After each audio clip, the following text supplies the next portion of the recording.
감사합니다. 이제 장마도 끝나가는데 가장 최장기간 동안의 장마인데 코로나도 끝났으면 좋겠어요. 근데 왜 또 자꾸 새롭게 이렇게 유행을 하는 그런 단계가 돼서 경기도에서도 지금 2단계의 주의를 발령을 했습니다.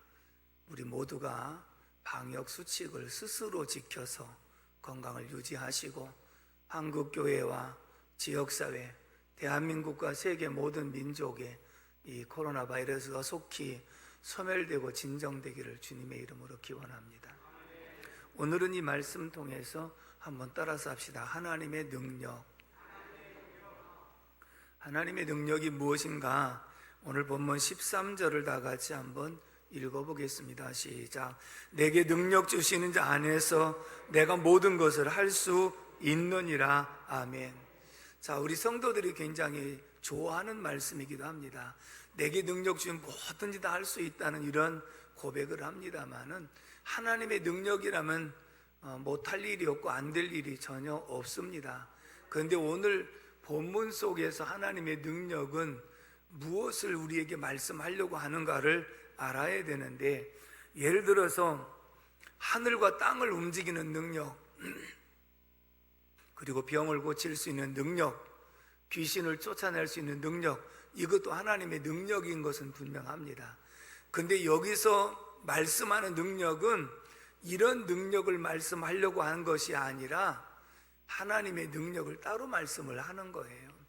전에도 한번 말씀을 상고했기 때문에 두 가지는 제목만 간략하게 말씀을 드리고 세 번째 내용에 대해서 집중적으로 조명을 하려고 합니다. 첫 번째는 4절의 말씀을 다 같이 읽어봅니다. 4절 시작.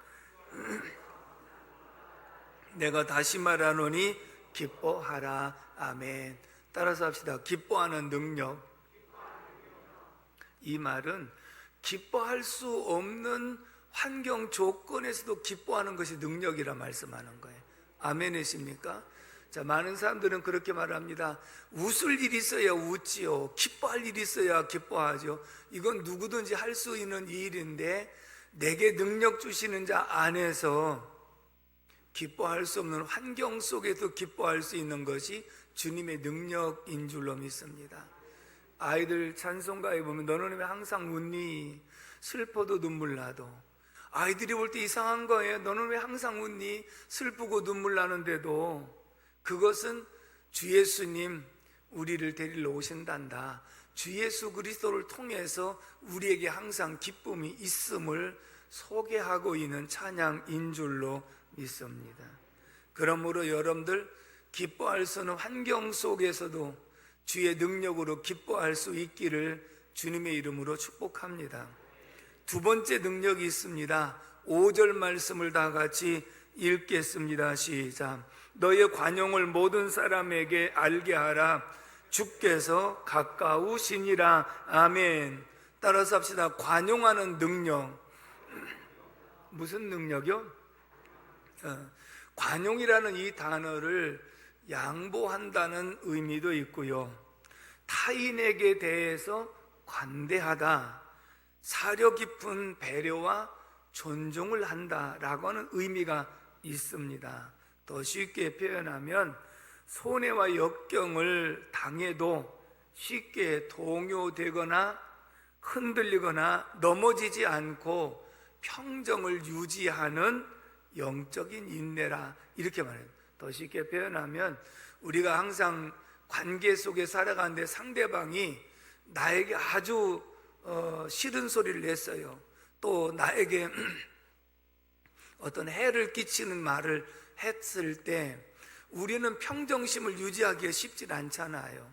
뭐 너는 하려면 해봐라 하고 그렇게 끝나는 것이 아니라 그것이 마음에 상처가 되기도 하고 그것이 나로 하여금 힘들게 만들 수도 있는데, 관용하는 능력이라고 하는 것은 무엇이냐면 그런 말을, 그런 행동을 듣고 보았음에도 불구하고 평정심을 유지하고 낙심하지 않고 그에게 다가가서 그의 마음을 들어주고 풀어주면서 서로 용서하고 용납하는 이런 관계를 관용하는 능력이라 그렇게 말씀을 하고 있는데, 이것도 결단코 쉬운 일이 아닙니다.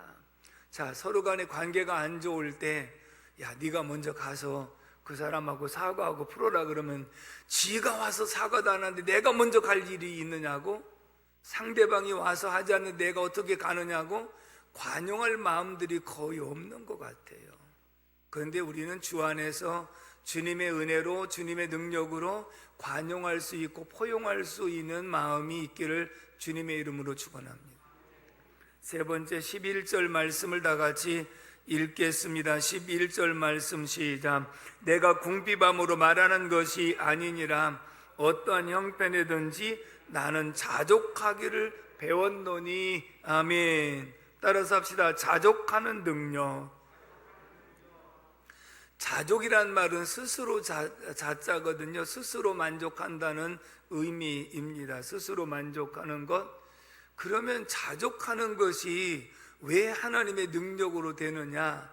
대부분의 사람들은 자족이라는 것이 잘 안 되는 경우가 많습니다. 왜냐하면 잠언서에서 표현하기를 사람의 욕심을 다고다고 하는 거머리와 같다, 그렇게 표현을 했거든요. 거머리는요, 빨판이 두 개인데 앞에서 빨아먹고 뒤로 피가 흘리면서도 계속 빨아먹는 거예요. 계속 다고다고 한다는, 그 얘기는 뭐냐, 우리가 모든 것을 소유해도 더 갖고 싶어하는 이런 마음이 있기 때문에 자족이 잘 안 돼요. 자족이 안 되면 욕심이 많아가지고 오히려 더 큰 문제를 일으킬 수 있는 소지가 있기 때문에 그리스도 안에서 자족하는 것도 하나님의 능력인 줄로 믿습니다.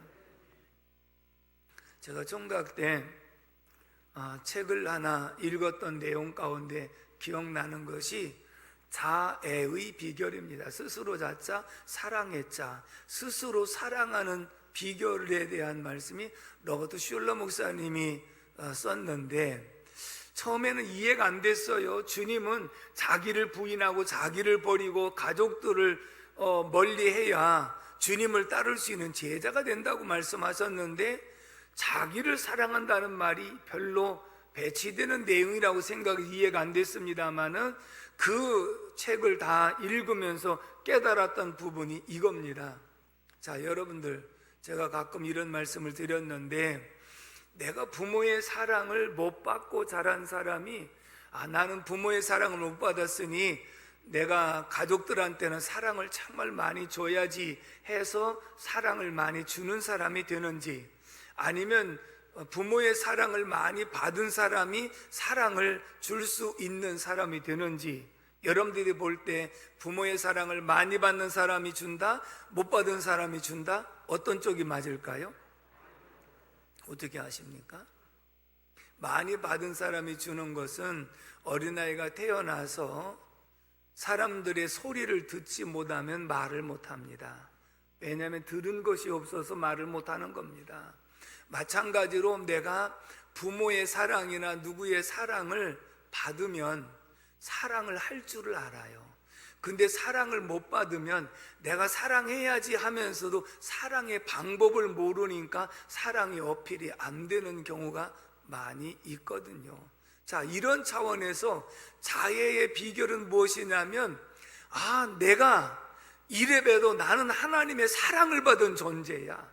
누가 뭐라고 해도 나는 하나님의 구원을 받은 존재야. 나는 하나님의 자녀야. 나는 누구보다도 하나님이 소중히 여기는 존재야. 그래서 자기 존재가 하나님의 사랑을 받은 존재요, 자기의 하나님의 은혜를 입은 존재라고 하는 자기 사랑의 비결을 깨달으면 그 사랑의 마음으로 다른 사람을 사랑할 수가 있는 거예요.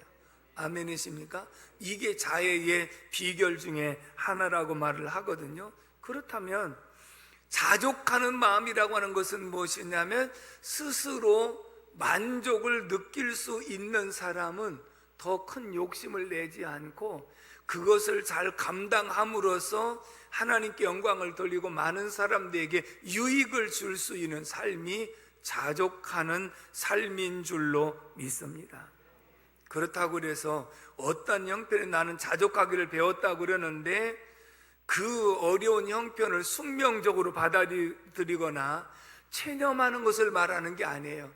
에이, 내 팔자가 이러니까 이러고 살지 하고 그걸 체념하거나 숙명적으로 받아들이는 것이 아니라 어떤 역경과 환경 속에서도 초연하고 그것을 극복하고 잘 감당해 나가는 모습이 자족하는 비결인데 이것이 곧 주님의 능력인 줄로 믿습니다. 제가 가끔 이런 말씀을 드렸습니다. 한번 따라서 할까요? 주시면 감사히 먹고 안 주시면 어떻게 해요? 금식하고. 여러분 그 말이요 쉬운 말 같지만 결단코 쉬운 말이 아니었어요. 신학을 공부하면서 참 먹을 것이 없고 차비가 없고 등록금이 없고 이런 상황 속에서 자칫 잘못하면 원망도 할 수도 있고 불평도 할 수가 있는데 오늘도 하나님이 주셨으니 감사히 먹고 안 주시면 또 금식하라고 하는가 보다라고 생각하고 금식하고 그런데 돌아보니까 그게 자족하는 마음이었어요. 아멘 하세요. 그게 자족하는 마음이었어요. 다시 말하면 자족하는 마음이 있으면 힘들고 어려운 과정들을 잘 극복해 내갈 수 있지만 자족하는 마음이 없으면 원망하고 불평하고 그리고 안 되면 극단적인 선택까지 하는 그런 모습을 우리는 보게 되는 것이거든요. 그래서 자족하는 능력이 주님의 능력인 줄로 믿습니다. 오늘 바울 사도는 스스로 이렇게 고백합니다. 12절의 말씀을 다 같이 읽겠습니다. 시작. 나는 비천에 처할 줄도 알고 풍부에 처할 줄도 알아. 모든 일 곧 배부름과 배고픔과 풍부와 궁핍에도 처할 줄 아는 일체의 비결을 배웠노라. 아멘. 바울 사도의 삶을 보면요, 부활의 주님을 만나기 전에는 최고의 학문을 배울 수 있는 그래도 여유로운 그런 가정에서 성장한 것 같아요. 근데 부활의 주님을 만나고 나서 복음 전하고 순교의 제물이 되기까지는요 항상 비천하고 배고픈 생활을 너무나도 오랫동안 했어요. 근데 고백하기를 만약에 내 속에 자족하는 능력이 없었다고 한다면 벌써 그만뒀을 것이다. 원망과 불평이 끊임없이 있었을 것이고 그리고 스스로 포기하는 경우들이 많이 있었겠지만 바울 사도는 내가 훈련을 참 잘 받았다. 자, 대체적으로요 사람들은 감옥 안에 있으면 제가 교도 선교하면서 재소자들을 만날 때도 있는데 재소자들이 생각할 때는요 감옥 안에서는 내 인생을 썩는다고 생각합니다. 모든 인생을 다 잃어버린다고 허비한다고 생각을 합니다. 근데 바울 사도는 감옥 안에 있을 때 자기가 죄를 짓고 들어간 것도 아니고 복음을 전하고 예수님 때문에 들어간 일임에도 불구하고 그 안에서 배고픔의 어려움 속에 자족하는 것을 배웠습니다. 추운 그런 날씨 속에서도 떨면서도 자족하는 것을 배웠습니다. 오히려 인생의 값진 훈련의 장소로 삼아서 복음을 증거할 때 힘들고 어려운 환난과 역경을 만나도 그것을 이겨낼 수 있었던 힘이 훈련을 통해서 되어진 줄로 믿습니다. 저는 오늘 자족하는 능력이 얼마나 대단한 것인가 하는 것을 적용을 한번 해 드리려고 준비했습니다. 어제가 광복 75주년을 맞이하는 날이었습니다. 75주년이라는 세월이 지났지만 광복 이면에는 하나님의 역사가 있었음을 우리는 결단코 잊어서는 안 될 줄로 믿습니다. 그리고 앞에서 일하는 수많은 사람들 가운데 자족하는 마음을 가졌던 믿음의 선진들이 많이 있었기 때문에 이 나라를 다시 찾아올 수 있었는 줄로 믿습니다. 엊그저께 제가 극동방송을 듣다가 보니까 우광복 선교사에 대한 이야기를 대담 프로그램에서 진행을 하더라고요.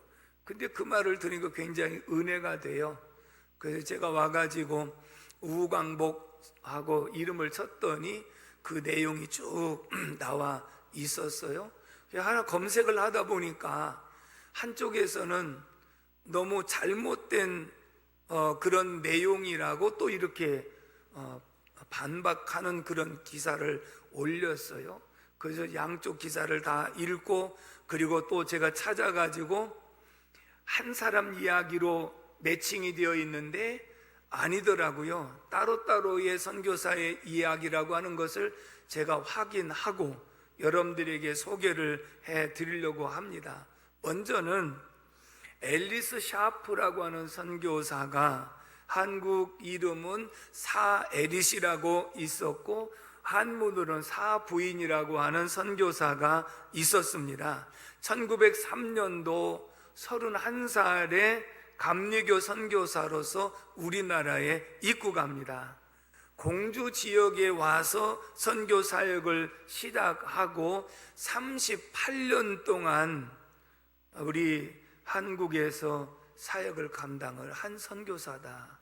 다시 말하면 꽃다운 31살에 들어와서 인생의 황금기라고 생각할 수 있는 그 모든 삶을 38년 동안 정말 열악하기 짝이 없는 환경 속에서 선교 사역을 감당했던 분이 바로 앨리스 샤프 선교사입니다.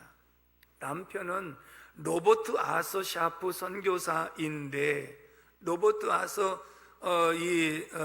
샤프 선교사가 공주 선교부의 책임자로 왔습니다. 그리고 그 이듬해에 이 앨리스 샤프 선교사하고 결혼을 하게 됩니다. 그래서 함께 이제 선교 사역을 공주에서 감당을 하는데, 로버트 아서 샤프 이 선교사가 한국에 온 지 3년 만에 신방을 마치고 돌아오다가 비를 피해서 상여집에 들어갔다가 왔는데, 그 상여가 당시에 장티부스 환자로 죽은 사람을 장사 지낸 지 바로 그날, 그렇기 때문에 이 상여 용품에서 장티부스 균이 있었는지 이 샤프 선교사가 감염이 돼가지고 다음날 죽었어요. 지금 우리가 이 장티부스도 열병이라고 그랬거든요. 굉장히 고열이 나는 그런 병인데, 왜 그러냐면 1903년도 그리고 1910년도에 한일합방이 되고 정말 의료진이 열악하기 짝이 없고 먹고 사는 것이 힘들고 어려웠던 그런 환경이었기 때문에 병이 걸리면 나을 수가 없는 그런 모습을 볼 수 있었다는 것이지요. 그런데도 이 사에릿이 부인 선교사는요, 남편 장례를 모시고 혼자 남아서 공주 지역에서 사역을 감당을 했어요. 여러분, 이거 결단코 쉬운 일이 아니잖아요. 근데 그렇게 사역을 감당을 하면서 교회를 세우고 영아들을 위한 유치원을 세우고 학교를 세우고, 이렇게 하면서 어려워서 공부를 못하는 소녀들을 데려다가 공부를 가르치고 학비를 대주고 하는 일을 감당을 했습니다. 근데 그때 이 사에릿의 도움을 받았던 인물들이요, 유관순 열사도 있고요, 중앙대 그 설립자이신 이명신 박사도 그분의 밑에서 훈련을 받았더라고요. 그러면서 한 대여섯 분이 다 이름이 훌륭하게 난 그런 분들이 사에릿의 선교사님 밑에서 훈련도 받고 도움도 받았던 그런 분들이었더라고요. 이 얘기는 뭐냐면, 어려운 환경 여건 속에 38년 동안 이 사역을 감당할 때 무엇이 그렇게 여유로운 마음을 가질 수 있었겠습니까? 만약에 힘들고 어렵고 자족하는 능력이 없었다면 벌써 떠났지요. 감당 못하는 거예요. 근데 매 순간순간마다 하나님의 은혜로 생각하고 감사한 마음으로 그것을 극복하고 이기면서 믿음의 사람들을 세워서 일꾼 만드는 그런 역할을 감당하고, 만세운동에 정말 선구자가 되었던 유관순 열사도 그 신앙의 교육을 받고 그 다음에 나오는 선교사가 또 유관순 열사를 이어서 교육했던 그런 모습이 나오더라고요. 결국은 자족하는 마음이 이런 풍성한 열매를 맺게 만드셨구나. 여러분들이 신앙생활을 하면서 자족하는 마음이 있으면 풍성한 열매를 맺게 되는 줄로 믿습니다. 우리가 잘 아는 대로 룻기서의 나오미와 룻에 대한 말씀을 여러분들이 아시지 않습니까? 나오미는 모압 땅에 내려가서 남편 잃고 두 아들 잃고, 그리고 가지고 갔던 모든 재산도 다 허비하고, 그리고 마지막으로 이제 빈몸으로 돌아올 수밖에 없는 상황에서 두 며느리들에게 너희들도 이제는 제 길로 가라고 말씀하지만, 룻은 끝까지 나오미 시어머니를 따라오겠다고 결심을 합니다.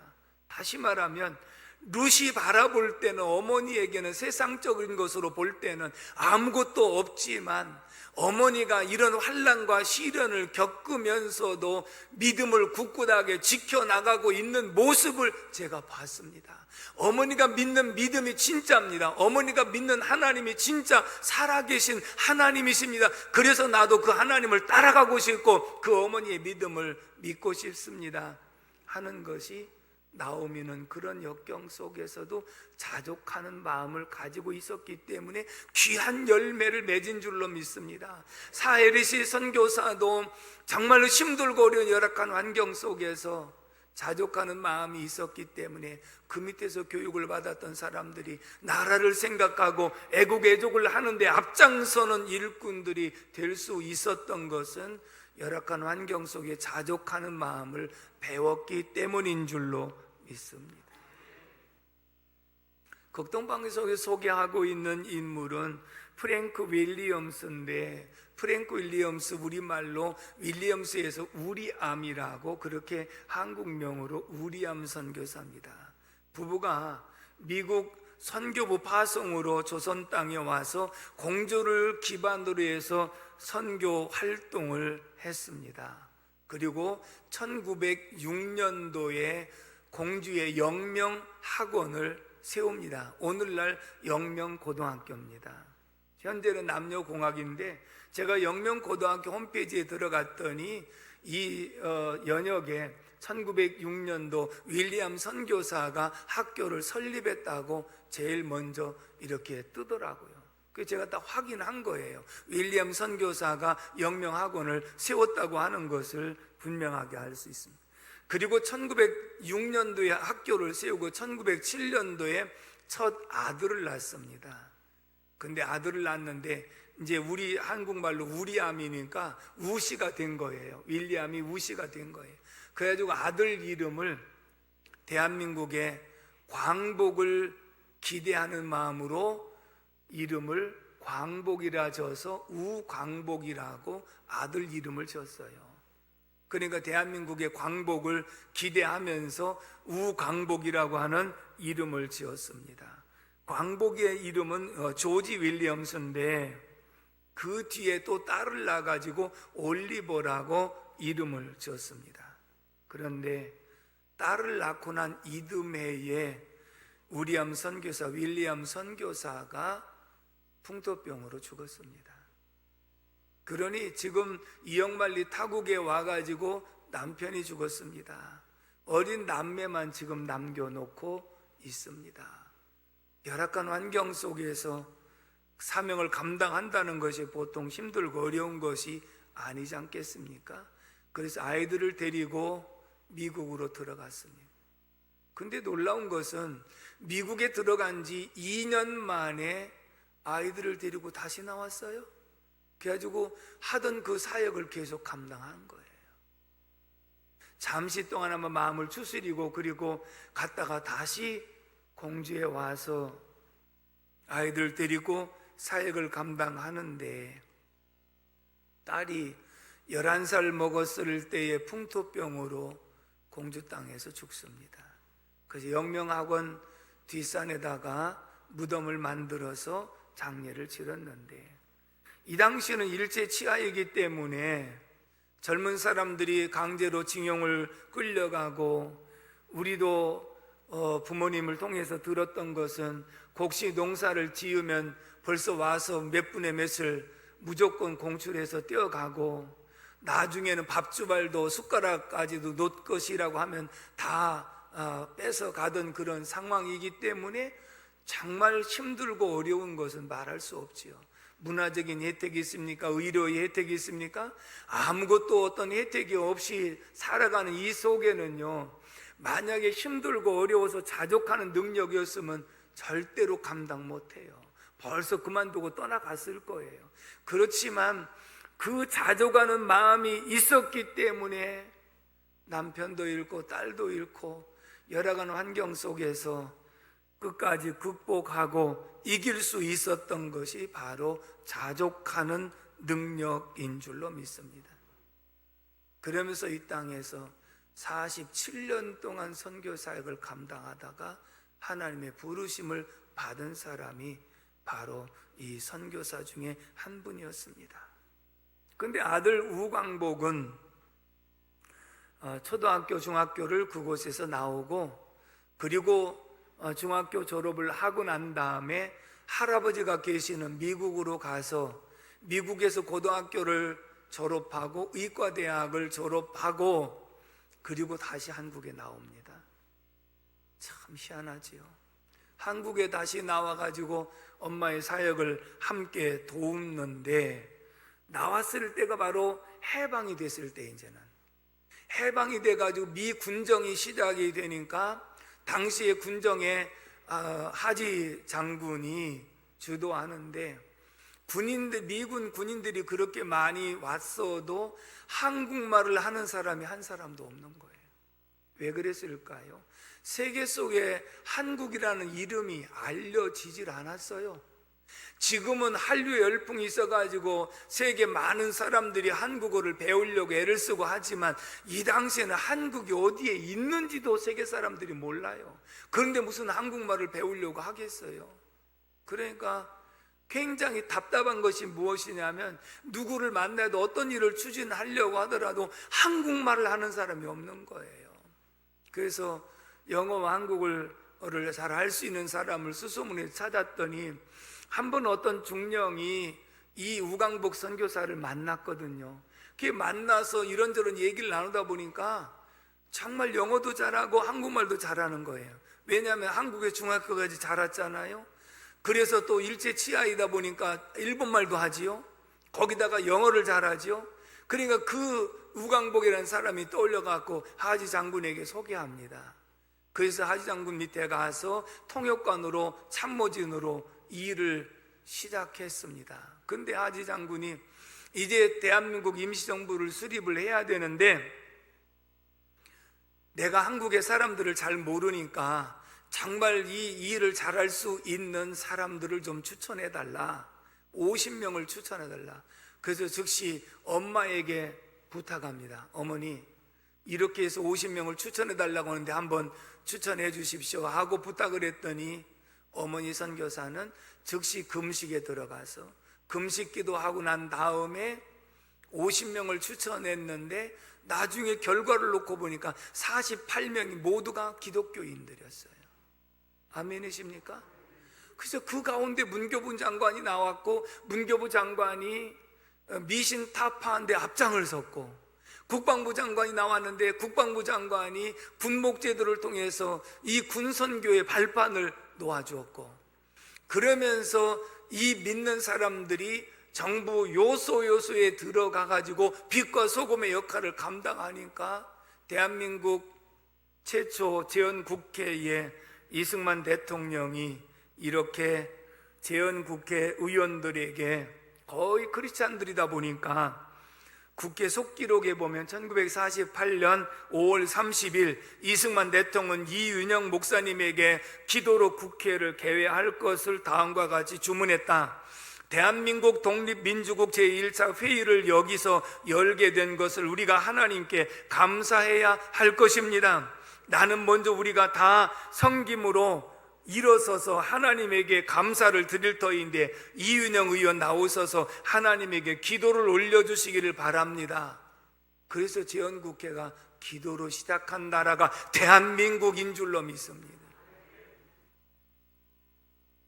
그 당시에는 전체 인구의 크리스찬이 1%밖에 안 됐습니다.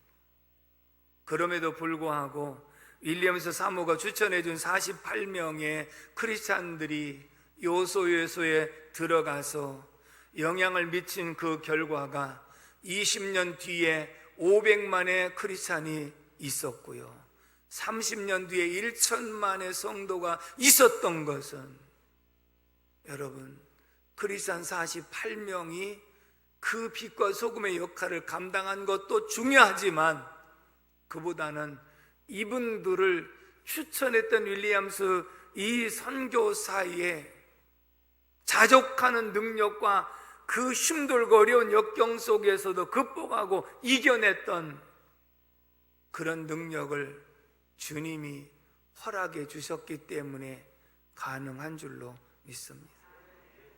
이영만리 타국에서 와서 남편 잃고 딸을 잃고 정말 어려운 환경 속에서 자족하는 마음으로 사명을 47년 동안 감당을 했고, 그리고 우광복 선교사는 1994년 87세에 일기로 소천을 했는데 유언을 남깁니다. 11살 때 죽었던 동생 묘지 곁에 자기를 묻어달라고 그렇게 유언을 남깁니다. 한편 어떤 글에는 두 가지로 말을 했다고 그러는데 정확한 건 모르겠습니다. 화장을 내서 반은 태평양 바다에 뿌려주고 반은 내 동생 곁에 묻어달라, 그렇게 유언했다는 말도 있었습니다. 그래서 지금 공주 영명고등학교 영면동산 뒤편에 여동생과 우광복 선교사가 나란히 무덤이 있는 것을 제가 사진으로 확인을 했습니다. 사랑하는 성도 여러분, 대한민국은 절대 빈곤 속에서는 벗어났습니다. 상대적으로 남보다 못하게 산다고 하기 때문에 빈곤을 느낄 수는 있습니다만은 연세 드신 분들은 정말 이런 자족하는 마음을 갖고 지금까지 살아왔습니다. 흔히 아는 말 산전수전 공중전까지 다 겪고 지금까지 왔습니다. 그러나 오늘 저와 여러분들이 배워야 될 것은 어떤 환경, 어떤 역경 속에서도 주님이 주시는 능력으로 자족하는 능력을 배우면 이것이 나에게도 큰 유익이 되고 식구들에게도 큰 열매를 맺힐 수 있는 것이며 더 많은 사람들에게 신앙의 아름다운 모본을 보여줄 수 있는 계기가 되는 줄로 믿습니다. 그러므로 먹을 것과 마실 것이 있은즉 족한 줄로 여기라고 하는 말씀 따라서 자족하는 능력이 저와 여러분들에게 있기를 주님의 이름으로 축원합니다. 기도하겠습니다. 고마우신 아버지 하나님, 은혜와 사랑을 진심으로 감사를 드립니다. 광복 75주년을 맞이해서 숨어서 뒤에서 일했던 참다운 일꾼들이 있었음을 다시 한번 생각하게 하시고, 열악한 환경 속에서 불평하지 않고 감사하며 자족하는 마음으로 살아왔던 것이 풍성한 열매로 이렇게 맺히게 된 것 진심으로 감사합니다. 오늘 우리의 사전 속에도 원망과 불평이 없게 하시고 항상 감사함으로 자족하는 마음으로 살아갈 수 있도록 도와주시옵소서. 대한민국에 해방을 주신 분이 하나님이시고 대한민국 오늘까지 이끌어 주신 분도 하나님이시오니 저희 대한민국 체제가 끝까지 잘 유지될 수 있도록 인도해 주시옵시고 하나님께서 은혜를 모두에게 베풀어 주시옵소서. 예수님의 이름으로 축복하며 기도합니다. 아멘.